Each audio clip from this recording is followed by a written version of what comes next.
Welcome to food innovation hub. দৈনন্দিন জীবনে যত রকমের পানীয় পান করা হয় তার মধ্যে চা একটি অন্যতম, কিন্তু একটা কনফিউশন থেকে যায়, কোন চাটা ভালো, দুধ চা নাকি লাল চা। চলুন আজকে আলোচনা করি কোন চাটা খাওয়া উচিত। মানুষের শরীরে দুধ চা এবং লাল চায়ের প্রভাব কীরকম হয় এটি জানার জন্য জার্মানির বার্লিন ইউনিভার্সিটির একদল গবেষক একটি পরীক্ষা চালিয়েছিলেন। পরীক্ষাটিতে 16 জন নারীকে একবার দুধ চা এবং একবার লাল চা পান করানো হয়।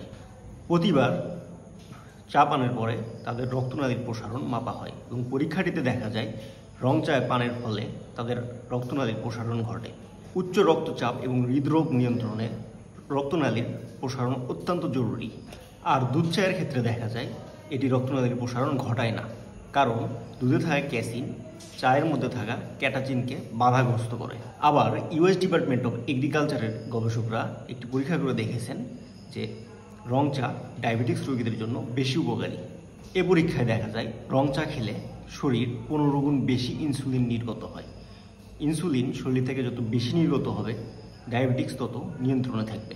কিন্তু চায়ের সাথে দুধ মেশানো হলে ইনসুলিন নির্গমনের হার কমতে থাকে।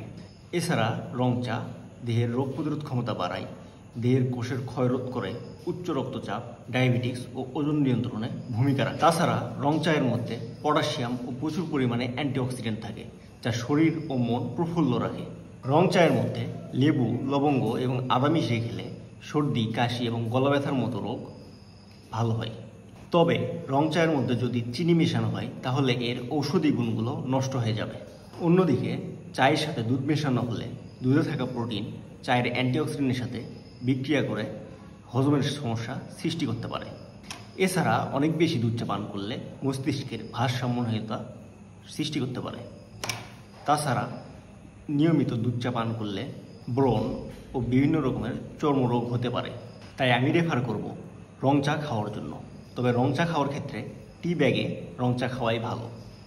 ভিডিওটি যদি ভালো লাগে তাহলে অবশ্যই লাইক, কমেন্ট এবং শেয়ার করবেন এবং এরকম ইনফরমেটিভ ভিডিও আরও পেতে চ্যানেলটি সাবস্ক্রাইব অথবা ফলো দিয়ে রাখবেন।